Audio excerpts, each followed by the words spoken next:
Age doesn't matter para sa lola ni Ariana Grande na si Nona.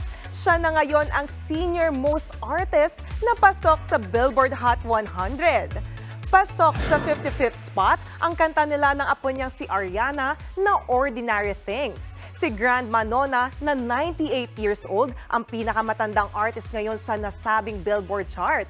Na-break niya ang record ng yumaong si Fred Stoba na nakapasok sa Hot 100 noong siya 96 years old.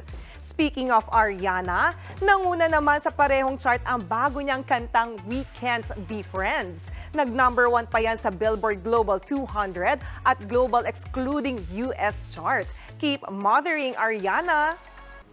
Mga kapatid, Jania Lipon po, laging maging updated sa latest sa entertainment and lifestyle para maging una sa balitaan. Bisitahin at mag-subscribe na sa social media pages ng News 5.